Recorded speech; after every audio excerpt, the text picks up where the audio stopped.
Papo de Repórter. Papo de Repórter. Papo de Repórter. Papo de Repórter. Buenos dias, está de volta o Papo de Repórter, programa que vai ao ar nas manhãs de sexta-feira, nos canais do Século Diário no YouTube, nas plataformas de áudio e no site seculodiario.com.br, trazendo um resumo dos acontecimentos no Espírito Santo. Você pode acompanhar a gente também no Instagram, @tvséculo. Depois de uma breve pausa, estamos aqui de volta, eu sou o Vitor Taveira, e hoje na companhia da jornalista, minha colega Fernanda Kozemenko. Como é que vai, Fernanda? Muito bem, Vitor. E você? Estou tranquilo. O assunto da semana que a gente traz hoje são as mudanças na Secretaria de Cultura de Vitória, capital do estado, cujo polêmico secretário Luciano Ganho foi exonerado, que responde também ao tabuleiro eleitoral de 2024. Então, para falar um pouco sobre essas questões, nós temos como convidada aqui a Carlile Trindade, que é integrante do movimento Grito da Cultura. Olá, Carlile. Olá, Vitor, gente. Bom, o programa ainda tem o bloco de rolê, com as dicas de eventos culturais para o fim de semana e mais para frente. E também, antes, né, como sempre, temos o tradicional giro de notícias. Bem, começando nosso giro na política, temos a notícia que o Casagrande defende maior equilíbrio na proposta de reforma tributária. O governador do Espírito Santo se reuniu em Brasília com o presidente do Senado, Rodrigo Pacheco, do PST de Minas Gerais. Essa reportagem está lá no seculodiario.com.br. Outra notícia é que os bolsonaristas traçam planos para reforçar espaços no Espírito Santo. A executiva do Partido Republicano articula filiações e estratégias para ampliar a representatividade no campo da direita, né? O Republicanos, que é um dos partidos que compõem esse campo bolsonarista. Outra notícia também no âmbito partidário é o seguinte: racha nacional não afeta PCB no Estado, que se prepara para 2024. O Mauro Ribeiro, secretário-geral do partido, diz que continua seguindo as orientações do Comitê Central do PCB, deu inclusive uma entrevista recente, né, aqui no YouTube, no podcast do Século Diário, o programa Política é esse, e de lá para cá, uma grande tensão interna, né, vem acontecendo no PCB. Outra notícia que nós temos é que jovens indígenas estão desaparecidos há 9 dias e a FUNAI busca ajuda federal. Familiares e amigos denunciam pouco caso da polícia para a investigação. As buscas continuam pela Polícia Civil e pela comunidade. Nosso segundo bloco, falando aí dos movimentos sociais, nós temos que o Grito dos Excluídos vai denunciar a violência policial nas periferias do Estado. A falta de diálogo de Casagrande com a sociedade civil será outro ponto da mobilização nesse sábado, quando acontece um ato pré-Grito dos Excluídos. Na final da semana passada, né, mulheres negras entregaram um manifesto com reivindicações ao governo do Estado. Essa é outra notícia. O documento é direcionado também ao prefeito de Vitória, Lourenço Pasolini, e à sociedade geral, reforçando o pedido de exoneração do secretário de Segurança Estadual. Isso é um resultado da Marcha das Mulheres Negras, né, que aconteceu na sexta. Mais uma notícia é o que acontece entre os não ciganos. O que mais acontece entre os não ciganos é homem que mata a mulher, entre aspas, uma fala da Nilce de Jesus, que ela relata um aumento da discriminação contra a comunidade cigana após o caso do assassinato da Yara Flor. Uma reportagem também importante aí para desmistificar, né, algumas coisas. Temos também algumas pautas, né, importantes na questão ambiental, uma reportagem muito interessante, que é a seguinte: cidades pagam milhões para enterrar material reciclável, critica a Reunis. Entramos no vermelho com a terra nessa quarta-feira, né, com o dia do esgotamento aí, né, da terra, da capacidade regenerativa da terra, que vem se dando cada vez mais cedo, né? Coincidiu esse ano com o mesmo dia da Política Nacional de Resíduos Sólidos, que completa 11 anos. Essa reportagem da Fernanda, né? Está aqui com a gente, muito interessante essa pauta, esse questionamento. Fernanda, queria que você trouxesse seus comentários sobre essa questão e outras que você queira comentar aí do nosso giro de notícias. Esse é o dia da sobrecarga do planeta, né? Isso. Foi ontem, dia 2, e coincidiu esse ano de ser no aniversário da Política Nacional de Resíduos Sólidos. que ela começou a ser implementada há 11 anos, né? Ela é de 2010, mas começou a ser implementada em 2012. Bom, e aí a gente tem assim um trabalho muito forte dos catadores, né, através da Reunes, principalmente, que é essa rede de economia solidária, e é um pessoal que está muito atento, assim, eles fazem um trabalho muito bacana, não só ali em campo, né, de fazer a coleta seletiva e toda essa parte, mas de discussão, de análise das políticas públicas, assim, eles são muito sagazes. E a gente também foi, na semana passada, eles entregaram uma carta para o governador, com vários pontos, assim, já, sabe, com a receita pronta. Olha, o que precisa ser feito no Espírito Santo para que a gestão de resíduos sólidos seja mais eficiente. E eles falaram, o principal é colocar a gente na política estadual de mudanças climáticas. Isso é fundamental. E eles trazem muitos dados, né, esses disparates, assim como esse que a gente colocou no título dessa matéria, que são milhões, vou até buscar aqui, Vitor, cadê o número certinho? Cadê que ele colocou? São 200 e tantos milhões, cadê? Não, exatamente, Eu são anotei aqui. 126 milhões, né? O contrato com a Prefeitura de Vitória, isso a fonte é o Reunes, ela reajustou de 86 milhões para 126 milhões por ano, com a empresa que faz a coleta do lixo sem nenhuma seleção, né? Vai lá, pega e joga tudo para o aterro.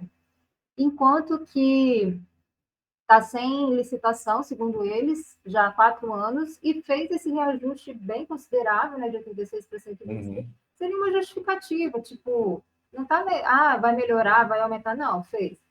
E enquanto que para as associações de catadores, que são 4 em Vitória, é pago 230 mil por ano para cada uma. E isso é o mesmo valor por tonelada, assim, né? Desde 2012.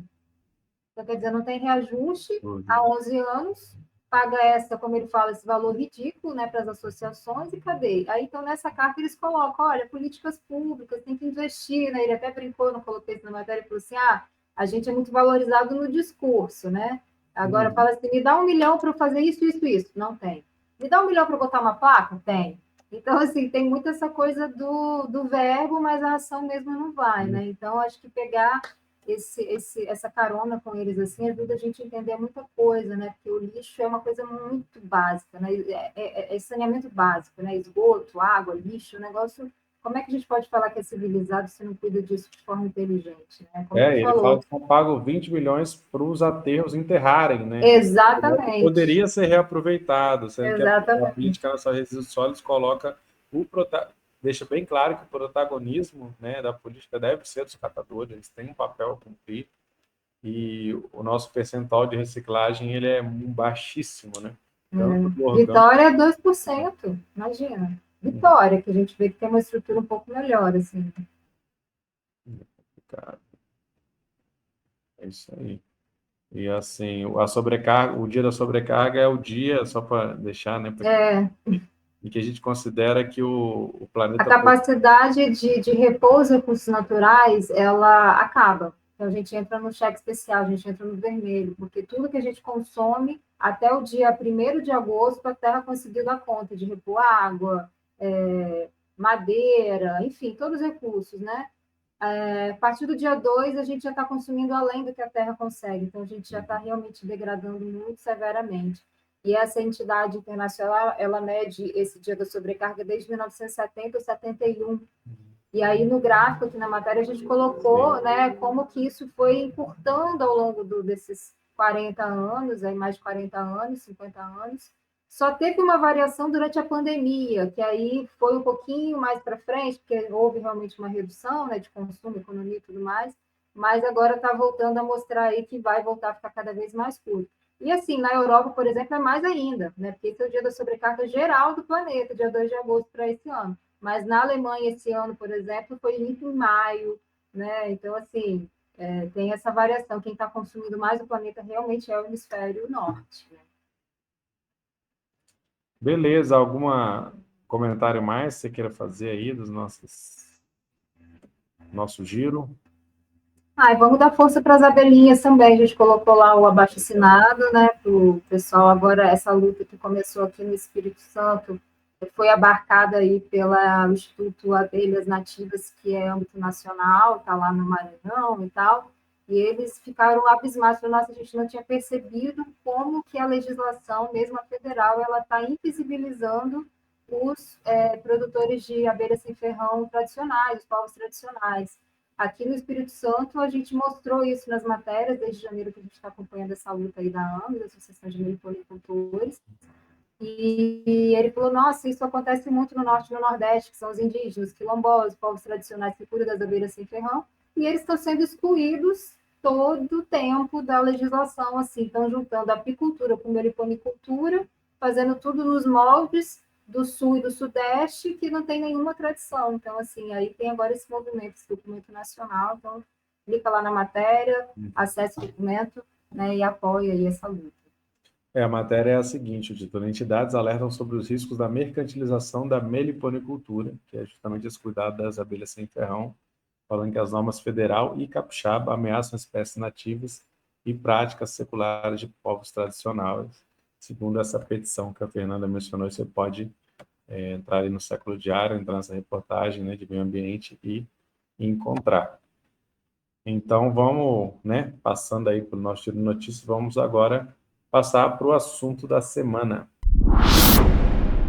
Bueno, nosso assunto da semana, temos aí duas notícias do Século Diário que nos introduzem, né?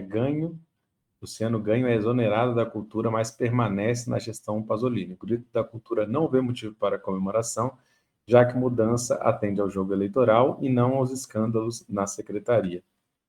A coluna Socioeconômicas traz com o título Juntos e Misturados, exoneração de secretário começa a dar forma ao arranjo do PP e republicanos no projeto de reeleição de Pasolini.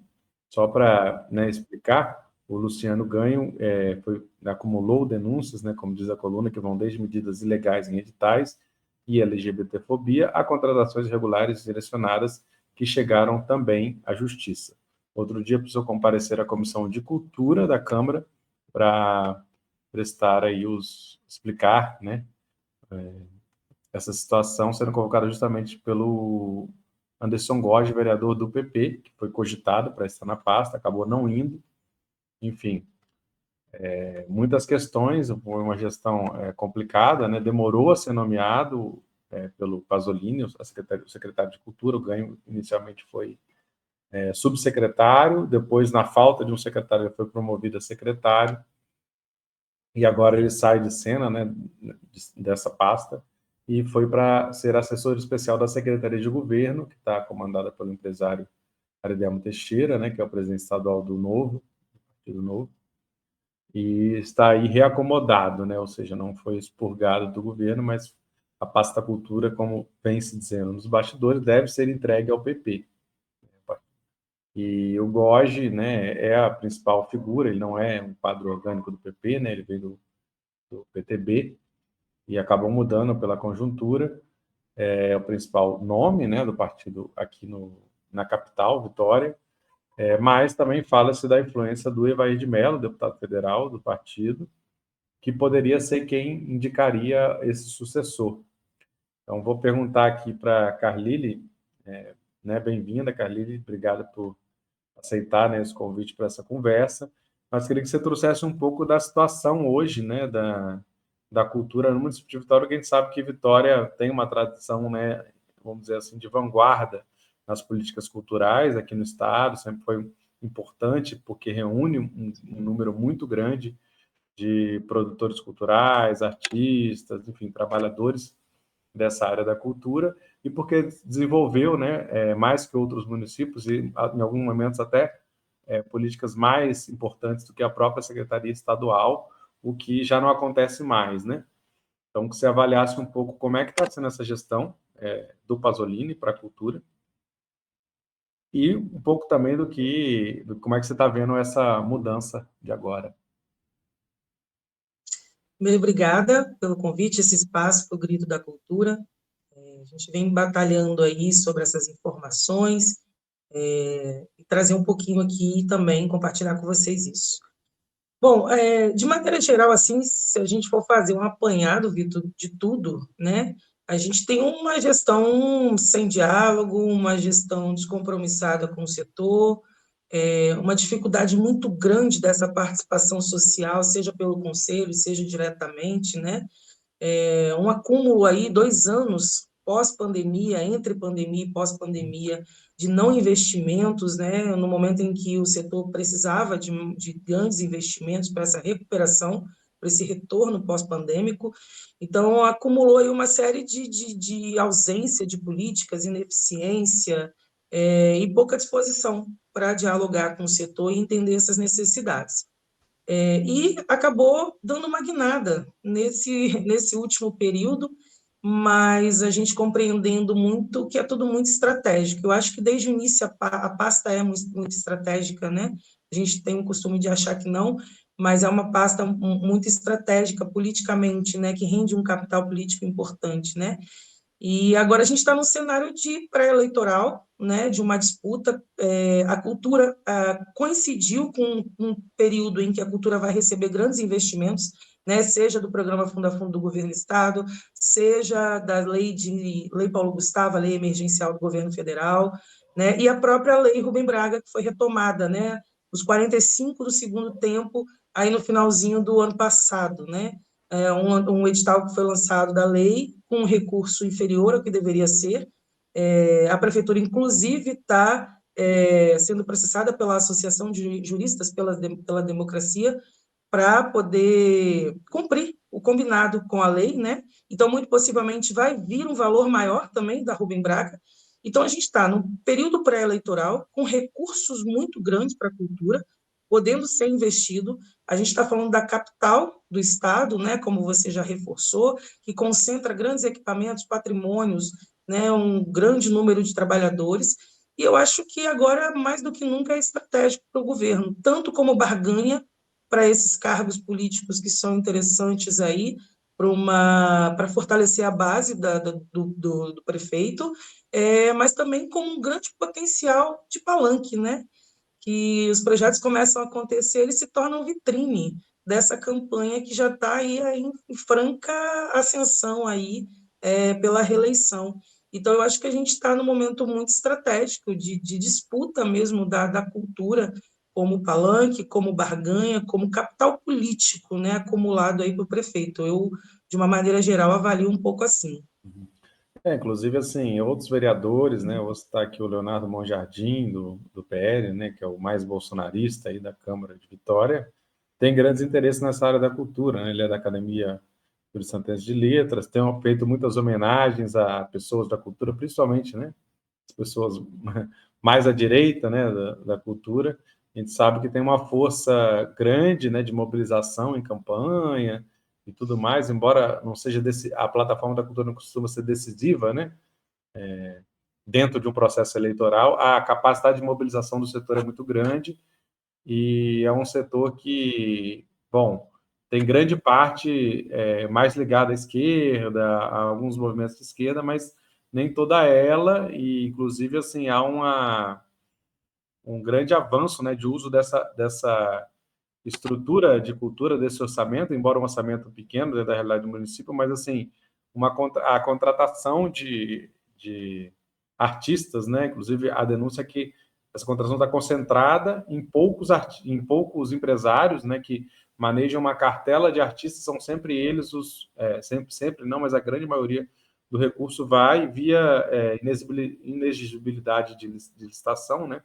Que não é ilegal, mas configura enfim, uma forma de contratação que é feita ali, né, que envolve também as lideranças comunitárias, porque esses artistas são contratados para shows realizados nos bairros, né, que é uma classe de velha política, né, de balcão feita, que não é o que se vem construindo nas políticas públicas, né, que não é simplesmente contratar show, né, a gente sabe, enfim, quanto se gasta, inclusive prefeituras mais do interior, né, que gastam bilhões em um show, mas não tem um dinheiro para a política local, para artista da região, para as formações, para construir essa base mesmo, né, porque o artista não nasce num palco cantando para milhões, né? Ele é fruto de um processo de oportunidades, de diálogos, de encontros. Mas, enfim, eu acho que a gente está nessa... Há uma valorização, né? Não pode ser menosprezado, mas a gente tem essas questões todas aí, né? E eu não sei como é que você vê a possibilidade, né? Porque se diz que entregou para o PP, a gente está aí. O Anderson Gorgi, que é quem estava cotado para ser, ele acabou desistindo, né? Inclusive, ele não queria que o suplente dele assumisse, né? Então, ele queria que organizasse um cargo para o suplente, para que ele pudesse sair para a secretaria, embora ele alegou outra coisa, né? Nos bastidores, algumas colunas falaram isso, que é o baiano do salão, né? Que é o suplente dele. Não sei qual é a divergência que eles têm ali, mas ele não queria que esse cara assumisse, queria que arrumasse um cargo do governo e o outro suplente assumisse, né? Mas o Góes tem interesse também, né, nessa questão, mas se fala no Evair de Mello, né, que aí já está falando, o Góes é um pouco mais moderado, né, faz ali um meio campo, fez críticas ao secretário Ganho, mas se conteve nas críticas ao Pasolini, ele é base do Casagrande e base do Pasolini, o PP também, né, então, assim, esse posicionamento do PP em relação ao apoio ao Pasolini, entrada, que a galera entender, né? Essa entrada do PP na secretaria significa o PP entrando de vez, fazendo parte do governo Pasolini e já selando a aliança para entrar na campanha de Pasolini no ano que vem, né? Na eleição de 2024. Então, essa é a sinalização, e isso distancia um pouco de Casagrande, já que Pasolini, Casagrande, embora, né, a coisa está um pouco mais tranquila, a relação nos últimos tempos, todo mundo sabe que eles estão em campos diferentes, e que o PSB de Casagrande está caminhando para apoiar a candidatura de João Coser, do PT, né, que é o principal opositor aí, do Casagrande. Você quer... Acabei não fazendo a pergunta. Mas assim, como é que você está analisando essa Muita coisa. questão da cultura, né, como é? O que a gente pode esperar? Você acha que pode piorar? Essa é uma questão séria, né? Porque, primeiro, assim, o que você espera de um secretário de cultura? Quais são os requisitos, né? Digamos, em condições, né? O que a gente pode... O movimento exige que seja, e o que você espera que aconteça? Eu acho que duas coisas que você disse que são importantes da gente reforçar. A cultura tem um potencial em territórios onde há interesses políticos muito fortes, né? Então, tem uma capilaridade dentro de territórios periféricos, principalmente, né? Como você falou, e a partir das lideranças comunitárias. E aí, quando você retira investimento de uma política pública planejada e começa a barganhar isso com inexigibilidade, dispensa de licitação, não é ilegal, mas no mínimo é imoral, porque você abre mão de uma política democrática para você, a secretário, enquanto secretário, o cargo de secretário, decidir aonde esse dinheiro vai ser empregado, sem uma escuta da população, sem uma escuta do setor. Então, é realmente preocupante. Bom, o que eu espero, né? Enquanto secretário, no mínimo que tenha um conhecimento técnico do setor é importante, disponibilidade para o diálogo, que tenha, eu acho que compromisso com o setor, que é uma coisa muito complexa pedir dentro dessa gestão em todos os secretários que passaram, ou, enfim, o ex-secretário ficou mais tempo, assim. Eu acho que esse compromisso com quem está na cultura, esse compromisso com as políticas públicas, né?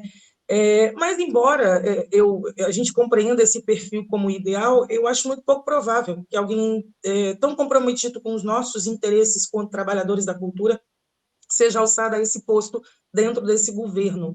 Então, não me surpreenderia algo do mesmo estilo, talvez, de gestão, né? Que isso fosse continuado. E eu acho que foi uma condição, inclusive, né, que a política fosse a mesma, praticada, que já é praticada na cultura, independente de quem entrar a partir de agora. Então, a gente olha isso, o Grito da Cultura, com muita preocupação. Esses 2 anos agora, 1 ano e meio, são decisivos. A Vitória está no centro dessa decisão política, não só para a prefeitura, mas já pensando no governo do estado, isso já está sendo pensado. Então, me preocupa muito quem vai assumir essa função, me preocupa muito as retaliações continuarem, as perseguições continuarem, né, aos trabalhadores e trabalhadoras da cultura. Então, eu vejo com muita... O que eu posso dizer hoje é que eu vejo com muita preocupação o caminho que está se formando aí para a cultura. Entendo que vamos ter investimentos, que esses investimentos vão ser empregados, que estamos vendo movimento para isso, né? Lei, como eu falei, Lei Paulo Gustavo, Fundo a Fundo, mas assim, de que forma? Como? Para quem? Quem vai ser perseguido, retalhado? Quem vai ser beneficiado? Então, eu não sei se haverá essa isenção e esse profissionalismo dentro dessa próxima gestão. Isso me preocupa. Uhum. Porque para qualquer setor, né, colocar políticos no lugar de técnicos, existem políticos que são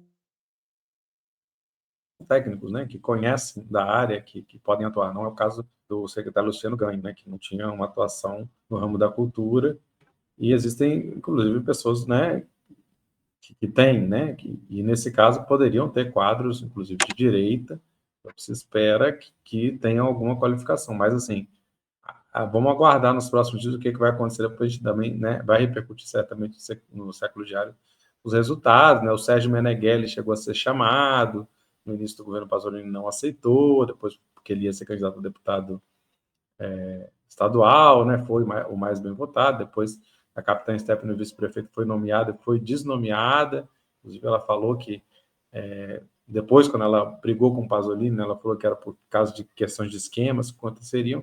Isso é uma pergunta também, né? Se vai mudar a política, vai mudar o secretário, a política vai mudar? Porque uma coisa é a política concebida pelo secretário, outra coisa é a política como ela acontece na cultura. E a gente está falando dessas relações empresariais, de produtores, que não é só de Vitória, que você dá em todo o estado, né?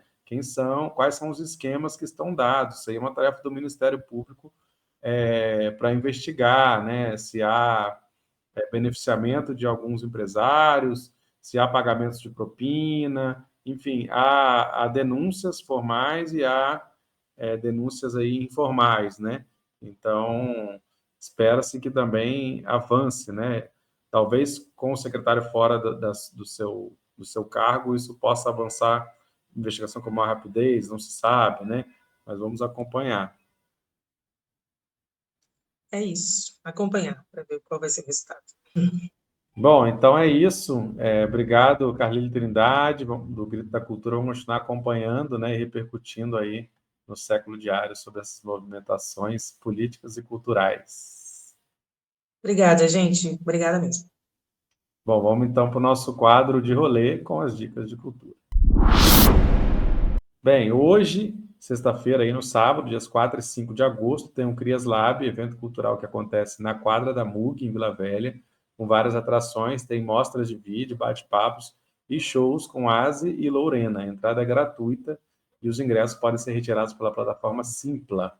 O link está disponível no Instagram, @criaslab, com bemudo, underline, né? Criaslab, underline. Outra atração aí cultural aqui, né, nova, é a exposição Banco do Nordeste, Novas Aquisições, com curadoria do Nicolas Soares, que está no Sesc Glória, traz trabalho de 10 artistas capixabas. Bárbara Carnielli, Fredone Fone, Jaine Muniz, Kika Carvalho, Liliana Sanches, Luciano Feijão, Moema Freitas, Natan Dias, Renato Ren e Rubiane Maia. A exposição fica até o dia 26 de agosto no Sesc Glória, com visitações de quarta a sábado, de 10 às 20 horas, gratuito. Também lembro que a exposição fotográfica Eu, Mulher Preta, está na Galeria Homero Macena, também no centro de Vitória, até o dia 12 de agosto. Quem quiser acompanhar, né, entra nas páginas da Galeria Homero Macena, nas redes, e você vai encontrar certinho. Outro evento que tem no sábado, dia 5, é o encerramento da temporada Las Venas Abiertas, do Cineclube El Caracol. Vai ter exibição do filme La Llorona, da Guatemala, seguido de debate, degustação de gastronomia da América Latina, e depois vai ter apresentação de dança e música com o grupo Mamborê, com Baú de Salomé, Vander Costa, Trio Boleros e Belimar e Fábio do Carmo. Começa a partir das 17 horas no Centro Cultural Triplex Vermelho, que fica no centro de Vitória, ali na esquininha da Praça Costa Pereira. E o nosso Anota Aí, do que está por vir, de 18 a 20 de agosto, acontece o terceiro Festival Cultural de Inverno Patrimônio da Penha, em Divino São Lourenço, né, nesse distrito chamado Patrimônio da Penha, que fica no Caparaó Capixaba, com o tema Futurismo, Turismo Cultural de Base Comunitária. A programação está muito bacana. Mais informações no Instagram, @Feste Cultural de Inverno. Então, é isso. Bom fim de semana a todos, todas e todes. E a gente volta sempre na sexta-feira de manhãzinha com o Papo de Repórter. Até logo. Papo de Repórter. Papo de Repórter. Papo de Repórter. Papo de Repórter.